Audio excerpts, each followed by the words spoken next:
Hello friends, good morning. My self Paresh Tank ફરીથી 12th science chapter 1 ના video લેક્ચરની અંદર આપ સૌનું હાર્દિક સ્વાગત અને અભિવાદન છે. બધા મજામાં ને? તો વાંધો નહીં, મોજમાં રહેવાનું. હો ઓકે. આપણે બાળકો લાસ્ટ લેક્ચરની અંદર ચર્ચા કરી હતી કે સમાન વિદ્યુત ક્ષેત્ર હોય કે અસમાન વિદ્યુત ક્ષેત્ર હોય તો એની ઉપર ડાયપોલ ઉપર લાગતા ટોર્કની ચર્ચા કરી હતી. હવે અહીંયા આપણે ફ્લક્સ જોયું હતું. ફ્લક્સ ફાઈ બરાબર E એ કોસ થીટા થાય. ઘણી વખત ક્ષેત્રફળને એસના સ્વરૂપમાં દર્શાવવા આવે તો ES લખી શકાય. હવે અહીંયા ફ્લક્સ માટે ગાઉસનું પ્રમેય છે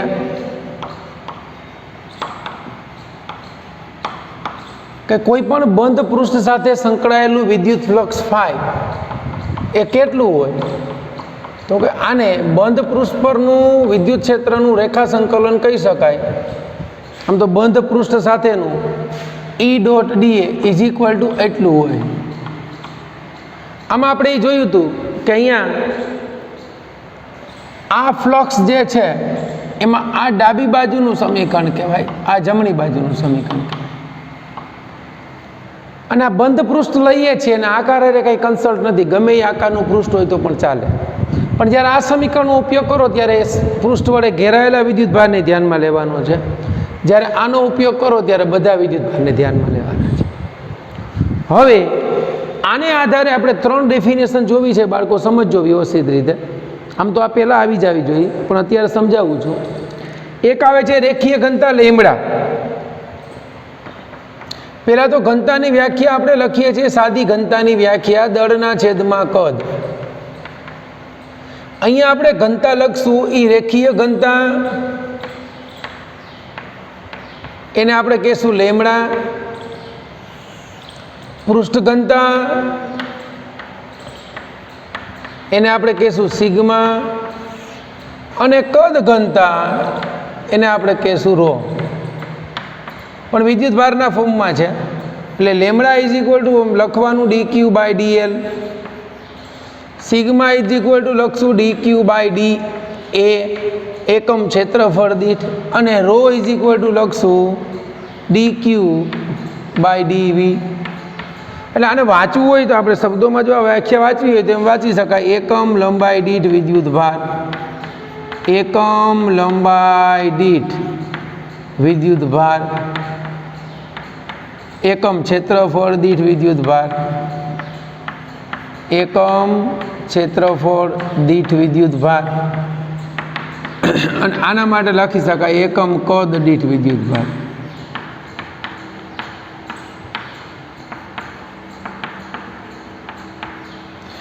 હવે આ વ્યાખ્યાઓ બધી તમને ત્રણેય ઘનતાના એકમ મળી જાય. રેખીય ઘનતાનો એકમ કુલમ પ્રતિ મીટર થાય, પૃષ્ઠ ઘનતાનો એકમ કુલમ પ્રતિ મીટર સ્ક્વેર થાય, અને કદ ઘનતાનો એકમ કુલમ પ્રતિ મીટર ક્યુબ થાય.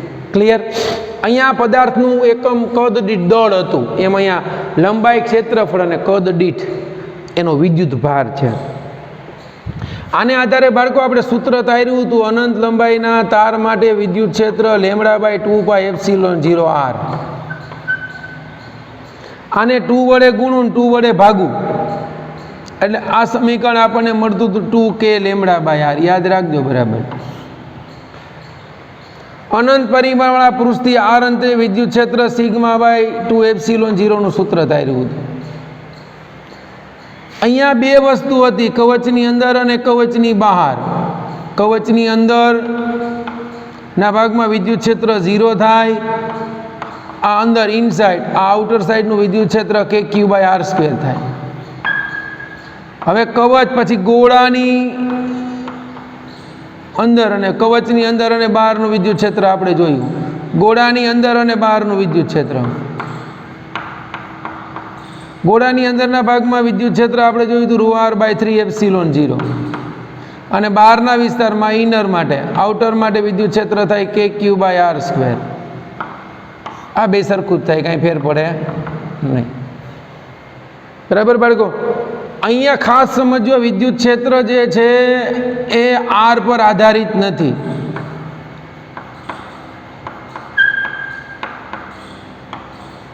અંતર r ઉપર શું કામ આધારિત નથી? અહીંયા માનો કે એટલું પૃષ્ઠ મેં લીધું અને હું અહીંથી વિદ્યુત ક્ષેત્ર આ બિંદુ પાસે શોધું છું તો એટલું ક્ષેત્રફળ કવર કરશે સપોઝ, અને એટલું અંતર આવ્યું તો વિદ્યુત ક્ષેત્ર જે છે એ એટલું અંતર હશે તો એટલું કવર થશે. આ જ પૃષ્ઠમાં હું અહીંયા અંતર લઉં તો એટલું પૃષ્ઠ કવર કરશે, અહીંયા અંતર લઉં તો હજી વધારે પૃષ્ઠ કવર કરશે, અહીંયા અંતર લઉં તો એટલું ઓછું કવર કરશે. એટલે પૃષ્ઠ વડે ઉદ્ભવતું જે તે બિંદુ પાસેનું વિદ્યુત ક્ષેત્ર અંતર આર ઉપર આધારિત નથી, કારણ કે એરિયા વધે, અંતર જેમ વધે એમ એરિયા વધતો જશે, એટલે અંતર ઉપર આધાર રાખતું નથી. તો બાળકો આ જે છે એ થિયરી જે છે એ મોસ્ટ પ્રોબેબલી પૂરી થઈ. હજી એક ફ્લક્સની તમને થોડીક વાત કરી દઉં, બરાબર. ફ્લક્સની અંદર તમને આવું પૂછે છે કે એક સમઘન છે,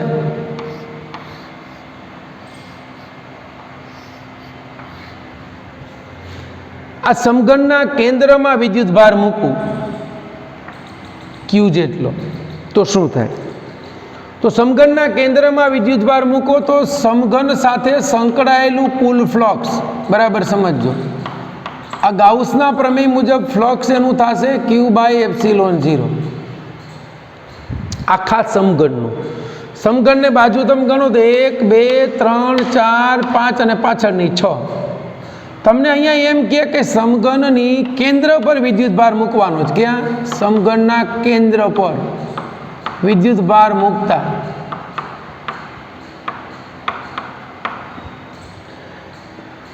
એક બાજુ સાથે સંકળાયેલું ફ્લક્સ, એક બાજુ સાથે સંકળાયેલ ફ્લક્સ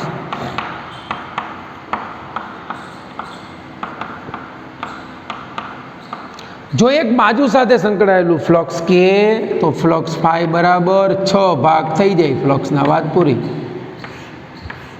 ખાસ ધ્યાન આપજો. એક બાજુમાંથી પસાર થતી ક્ષેત્ર રેખાઓ, આ ક્યુ તો બધી બાજુ વિતરણ કરશે, એમાંથી છઠ્ઠા ભાગને એમાંથી નીકળશે, માટે એનું ફ્લક્સ થઈ ગયું 6/ε0, Q/6ε0. હવે એ બીજો કેસ છે, ધ્યાન આપજો. અહીંયા આ સમઘન છે,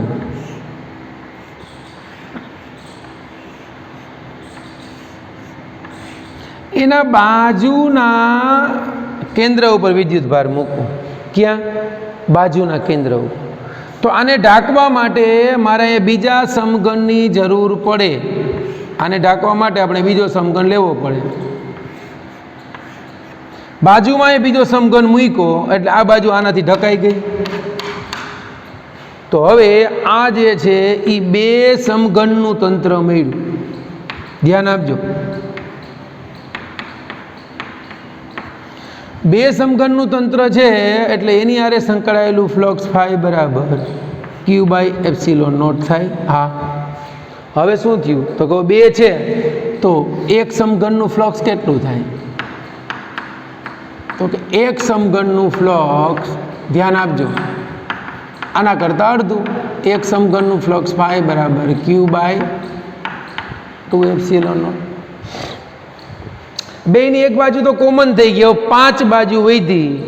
તો હવે સમઘનની એક બાજુમાંથી સંકળાયેલું ફ્લક્સ, સમઘનની એક બાજુમાંથી પસાર થતું ફ્લક્સ,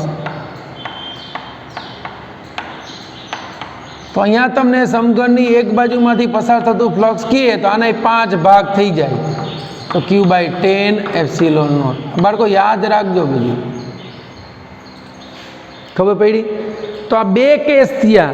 હજી આનો એક ત્રીજો કેસ છે, એ તમને સમજાવી દઉં કે સમઘનના શિરોબિંદુ ઉપર વિદ્યુત ભાર મૂકવાનો. યાદ રાખજો ખાસ. અહીંયા સમઘનના કેન્દ્ર ઉપર મૂક્યો, પછી સમઘનની કોઈ એક બાજુના કેન્દ્ર ઉપર મૂક્યો, હવે સમઘનના કોઈ એક શિરોબિંદુ પર વિદ્યુત ભાર મૂકવાનો છે. અહીંયા વિદ્યુત ભાર મૂકવાનો છે. તો આને ઢાંકવા માટે 8 સમઘનની જરૂર પડે. તમે રચના વિચારી લેજો. 8 સમઘન જોઈ, જેથી કરીને વિદ્યુત ભાર જે છે એ સેન્ટરમાં આવી જાય. 8 સમઘનનું તંત્ર થયું તો 8 સમઘન સાથે સંકળાયેલું ફ્લક્સ બરાબર Q/ε થયું. 8 સમઘનનું ફ્લક્સ, 8 સમઘનનું એક ગાઉસિયન પૃષ્ઠ બની ગયું. એક સમઘન સાથે સંકળાયેલું ફ્લક્સ કેટલું થશે? 8મા ભાગનું. એક સમઘન સાથે સંકળાયેલું ફ્લક્સ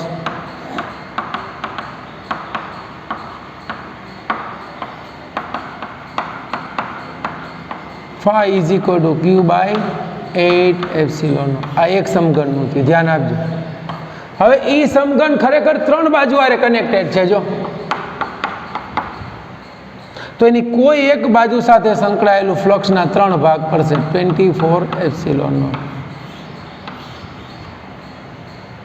ક્લિયર બાળકો? એટલું તો આ એક ફ્લક્સનો પોર્શન છે, એ ખાસ યાદ રાખજો. જ્યાં ફ્લક્સની વાત કરી એને રિલેટેડ એક દાખલો જોઈએ.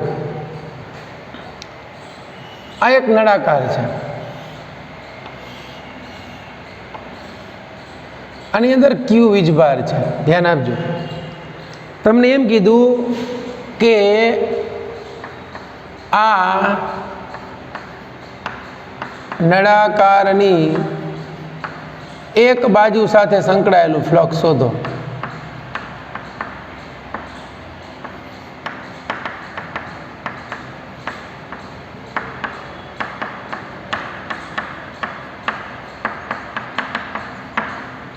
અહીંયા કુલ ફ્લક્સ આપી દીધું છો. અહીંયા કુલ ફ્લક્સ phi છે.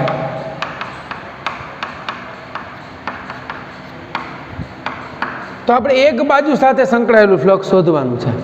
તો આ બાજુને A કહી દઉં, આ બાજુને B કહી દઉં, અને આ વક્ર સપાટીને C કહી દઉં. તો અહીં નળાકારનું કુલ ફ્લક્સ કેટલું થશે?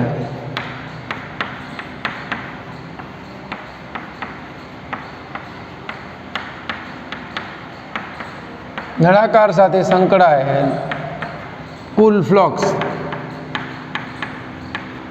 phi is equal to phi A plus phi B plus phi C. થાય કે નહીં?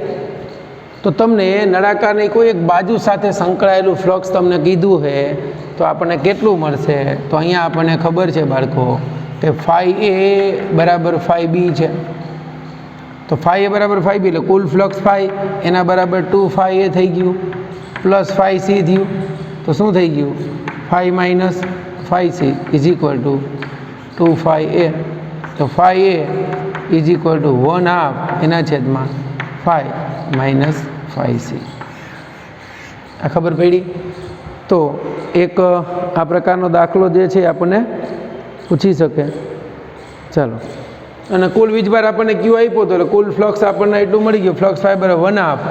અહીંયા phi જે છે કુલ ફ્લક્સ હતું માઇનસ વક્ર સપાટી C સાથે સંકળાયેલું ફ્લક્સ એ કેટલું હતું?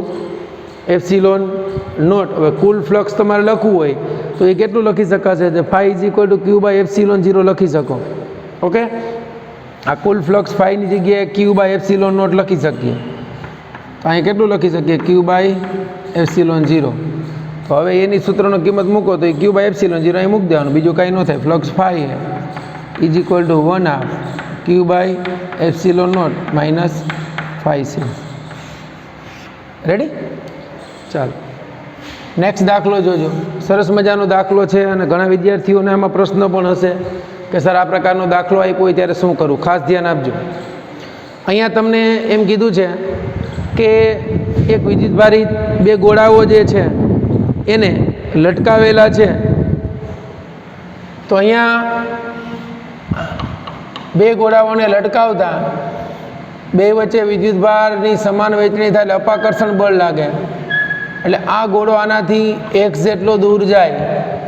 આ લંબાઈ છે દોરીની L, આ લંબાઈ છે L. આપણે અત્યારે નથી કહેતા કે સમબાજુ છે. ઓકે, આ જેટલો થીટા જેટલો દૂર ગયો, આ થીટા જેટલો દૂર થશે. બંને સમાન ગોળાઓ છે.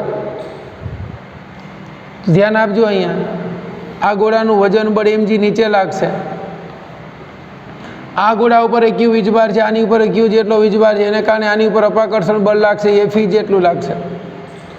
આ ગોળા વડે ઉદ્ભવતું તણાવ બળ T છે, અને આ થીટા છે એટલે આ થીટા છે, એટલે આ તણાવ બળનો ઘટક થયો T કોસ થીટા, અને આ થયો T સાઇન થીટા. આકૃતિ પરથી સંતુલન સ્થિતિમાં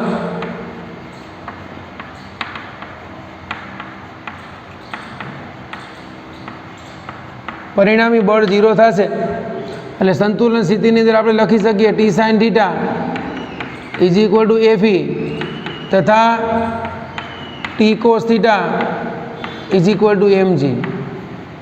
બંને સમીકરણનો ગુણોત્તર લ્યો તો ટી સાઇન થીટા એના છેદમાં T cos theta is equal to એફીના છેદમાં mg. ટી કેન્સલ, એના પરથી tan theta is equal to એફી એના છેદમાં mg. જો થીટા નાનો હોય,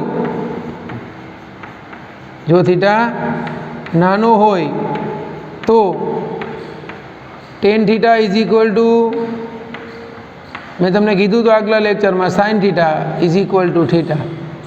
તો અહીંયા આપણે લખી શકીએ sign theta is equal to F એના છેદમાં mg. હવે આ એફ એટલે અંતર x છે, તો આ એફ કેટલું થશે? K Q square by X square. તો એના ઉપરથી K Q square by X square into mg. તથા આકૃતિ પરથી સાઇન થીટા, આ અંતર એટલું x છે તો આ અંતર થશે x/2, આ l છે. તો sign theta is equal two સામેની બાજુ એટલે x/2 છેદમાં કર્ણ એટલે l. તો સાઇન થીટાની કિંમત તમે અહીંયા મૂકો તો x/2l ઇઝ ઇક્વલ ટુ કે ક્યુ સ્ક્વેર એના છેદમાં એક્સ સ્ક્વેર mg. ખાસ ધ્યાન રાખજો બાળકો. એટલે હવે તમારે આ સૂત્ર ઉપરથી લખવું હોય તો લખી શકો K Q square 2l is equal to X cube mg. જો ગોળાનું દળ બદલાવાનું નથી, જી બદલાવાનું નથી, એલ બદલાવાનો નથી. બદલાશે તો માનો કે તમને એમ કીધું હોય કે વિદ્યુત ભાર લીક થાય છે એવું કીધું હોય તો તમે સીધું કહી શકો ક્યુ સ્ક્વેર ચલે છે એક્સ ક્યુબ. ધ્યાન આપજો અહીંયા, આમાં ગમે તે થઈ શકે જે બદલાવવું હોય, બરાબર. દળ તો બદલાવાનું નથી, કે બદલાવાનું નથી, લંબાઈ નથી બદલાવા, બેમાં ફેરફાર થશે. તો અહીંયા તમને પૂછ્યું છે કે વેગ એ બે ગોળા વચ્ચેના અંતર સાથે કઈ રીતે આધાર રાખે. બે ગોળા ઉપર સમાન વિદ્યુત ભાર વિતરિત થઈ ગયો, અપાકર્ષણ બળ લાગ્યું એટલે બે દૂર વહી ગયા, અહીંયા આવી ગયું. હવે આમાંથી વિદ્યુત ભાર લીક થાય છે, લીક થાય એટલે વિદ્યુત ભાર ઘટે, ઘટે એટલે બળ ઘટે એટલે બે ગોળા પાછા નજીક આવશે. તો તમને એમ કીધું કે વેગ અંતર સાથે કઈ રીતે આધાર રાખે છે. તો અહીંયા ક્યુ ચલે છે એક્સની 3/2 કરી નાખીએ, ક્યુનું વર્ગમૂળ કાઢી નાખ્યું. ઘણીવાર તમને પૂછે વીજભારનો દર એ કઈ રીતે આધાર રાખે, તો dq/dt ઇઝ ઇક્વલ ટુ અચળ એમનેમ ઘાત આગળ ઘાતમાં એકનો ઘટાડો, દોઢમાંથી એક ઘટો એટલે અડધી ઘાત વધી ઇન્ટુ dx/dt. કારણ કે ગોળાનો વેગ કંઈક મળશે, ધીમે ધીમે આમ આવતા જશે. તો dq/dt ચલે છે 3/2 એક્સની 1/2 ઇન્ટુ dq/dt dx/dt એટલે વેગ. હવે તમને અહીંયા જે રકમ આપી છે દાખલામાં dq/dt અચળ કીધો છે. એ અચળ હોય તો ખરેખર v ચલે છે 1/x⁻1/2 થયું, તો એના ઉપરથી કહી શકાય v જે છે એ અંતરના વર્ગમૂળના વ્યસ્ત પ્રમાણમાં બદલાય છે. ક્લિયર બાળકો? તો અહીંયા તમને આવું પૂછી શકે ઘણી વખત. ક્લિયર? તો આ વેગ જે છે એ અંતરના વર્ગમૂળના વ્યસ્ત પ્રમાણમાં કઈ રીતે બદલાય છે એ આપણે જોયું. હવે આ જે છે આના ઉપર તમને ડાયલેક્ટ્રિક અતરંગના દાખલા પૂછે છે, સરખામણી કરી લેવાની. આના ઉપરથી બળ પૂછે તો બળ શોધી લેવાનું. અંતર તમને આપી દીધું હોય, ખૂણો આપ્યો હોય. ક્લિયર? ચાલો એટલું નોટ કરી લ્યો, પછી આગળનો દાખલો જોઈ.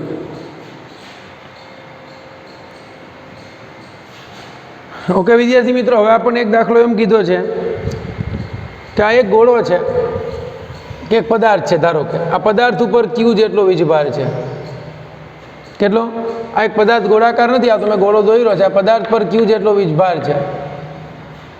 આ પદાર્થના ટુકડા કેવી રીતે કરવા જોઈએ? આના ટુકડા બે ટુકડા કરવા છે. આ એક ટુકડો, આ બે ટુકડા. આની ઉપર ધારો કે ક્યુ વીજભાર હોય તો આની ઉપર ક્યુ માઇનસ ક્યુ આવે, તો કે હા.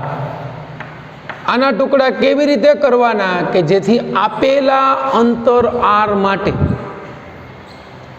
F મેક્સિમમ થાય. તો આપણને ખબર છે કે બે પદાર્થના ટુકડા કરો તો એક ઉપર ક્યુ વીજભાર હોય તો બીજા ઉપર ક્યુ માઇનસ ક્યુ વીજભાર આવે. આપણને ખબર પડી ગઈ, છેદમાં અંતરનો વર્ગ. આમ જોવા જાવ તો આ બંને અચળ છે. એટલે ખરેખર હવે શું થયું તો કે એફ ચલે છે ક્યુ ઇન્ટુ ક્યુ માઇનસ ક્યુ થયું.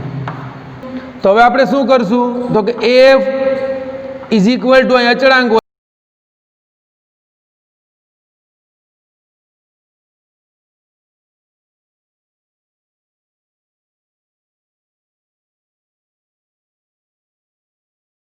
પી લઈ લો છું અચળાંક, તો આપણને મળી ગયું Q Q minus Q square.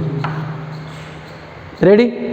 તો આપણે આનું વિકલન કરીએ તો ડીએફના છેદમાં D Q is equal to P M નમ ડીના છેદમાં ડી ક્યુ, આ બંનેનું વિકલન થશે. અને એ ફેરફાર કેટલો થવો જોઈએ? 0. કેમ? તો કે એકનું મૂલ્ય મહત્તમ થવા માટે એનો બીજા અન્યની સાપેક્ષે ફેરફાર શૂન્ય થવો જોઈએ. તો એ ફેરફાર શૂન્ય થાય તો df by d Q is equal to 0 લ્યો તો આ અચળ અહીંયા આવી જાય 0 થઈ ગયું. આનું વિકલન કરો તો આનું વિકલન ક્યુ કેપિટલ ક્યુનું ખાલી ક્યુ થશે, એનું -2q થશે.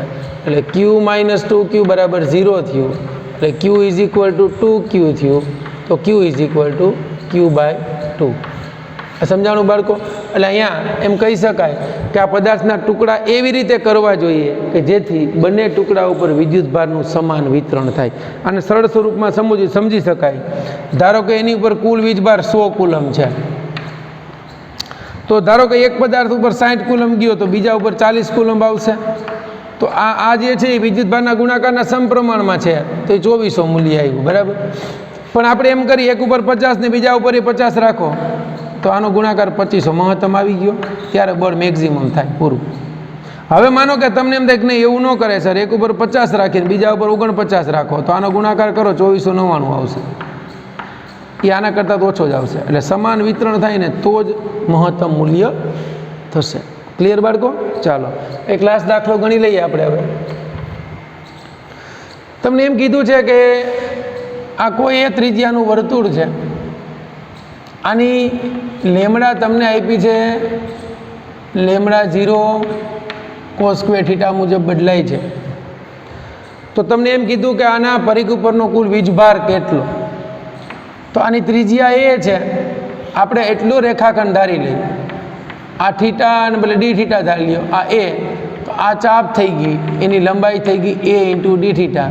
કેમ? ખૂણો બરાબર ચાપના છેદમાં ત્રિજ્યા, એટલે ચાપ બરાબર ખૂણો ગુણ્યા ત્રિજ્યા. તો હવે વ્યાખ્યા આપણે આગળ જોઈ ગયા, ડી ક્યુના છેદમાં DL is equal to lambda, એટલે D Q is equal to lambda into DL થાય. તો D Q is equal to lambda એટલે λ0 cos square theta into DL એટલે a ઇન્ટુ ડી થીટા. પૂરું. આ એટલી ચાપ ઉપરનો વીજભાર મળ્યો. હવે આનું સંકલન કરી નાખો એટલે ક્યુ ઇઝ ઇક્વલ ટુ આખું સંકલન થાય 0 થી 2π λ0 cos square theta a into D theta. એટલે ક્યુ ઇઝ ઇક્વલ ટુ λ0 એ અચળ 0 થી 2π into cos square theta into D theta. હવે બાળકો આ તમને પૂછે તો આનું સાદુરૂપ સીધું આપી દે છે. તમને એમ કહે છે કે એના બરાબર પાઈ થાય, તો આનો જવાબ આવી ગયો. ઘેરાયેલો વિદ્યુતભાર જે છે એ કેટલો મળ્યો? λ0 એ પાઈ. ઓકે વિદ્યાર્થી મિત્રો, હમણાં આપણે એક દાખલો ગણ્યો, એમાં એવું આવ્યું હતું કે 0 થી 2π cos square theta into D theta આનું સંકલન પાઈ થાય. તો આ કેવી રીતે? અહીંયા મિત્રો આપણે મેથ્સની અંદર એક સૂત્ર લખી શકીએ છીએ, cos square theta is equal to 1 plus cos 2 theta by 2. અને sin થીટા જો હોય, મતલબ sin સ્ક્વેર થીટા જો હોય, એના બરાબર લખી શકીએ છીએ 1 માઈનસ cos 2 થીટા બાય 2. આ કિંમત અત્યારે અહીંયા મૂકો તમે તો 0 થી 2π, અહીંયા cos સ્ક્વેર ની જગ્યાએ આપણે મૂકીએ 1 minus cos 2 theta by 2 into D theta. આનું સાદુરૂપ આપવાનો પ્રયત્ન કરીએ તો 0 થી 2π, પેલાને છેદ આપી દઈએ ડી થીટા. અહીંયા ખરેખર cos સ્ક્વેર ની કિંમત છે તો વચ્ચે શું આવશે? પ્લસ. તો પ્લસ શું થશે? cos 2 theta by 2 into D theta 0 થી 2π. હવે આવું જ્યારે વિધેય હોય ને ત્યારે આનું એક આવર્તકાળ પરનું સરેરાશ મૂલ્ય શૂન્ય થાય. હમણાં સમજાવું છું. તો અહીંયા આપણી પાસે જે પદ વધ્યું એમાં 1/2 d થીટા નું સંકલન થીટા 0 થી 2π સંકલનના નિયમ મુજબ પહેલા અપર લિમિટ મૂકી દઈએ 2π minus lower limit is equal to 2π by 2 2 cancel એટલે આન્સર આવી ગયો પાઈ એટલે આનું સંકલન તમને પાઈ મળી ગયું હવે આપણે એ જોઈએ કે એક આવર્તકાળનું સરેરાશ મૂલ્ય એટલે શું તો બાળકો sin અને cos બને આવર્ત વિધેય છે એનું એક આવર્તકાળનું સરેરાશ મૂલ્ય લેવું હોય તો sin વિધેય જે છે એ મહત્તમ મૂલ્યથી શરૂ થશે સોરી ઉગમ બિંદુથી શરૂ થશે આમ કારણ કે sin 0 ની કિંમત 0 છે અને cos વિધેય મહત્તમ મૂલ્યથી શરૂ થશે એટલે cos વિધેય તમારે દોરવું તો cos વિધેય આમ શરૂ થશે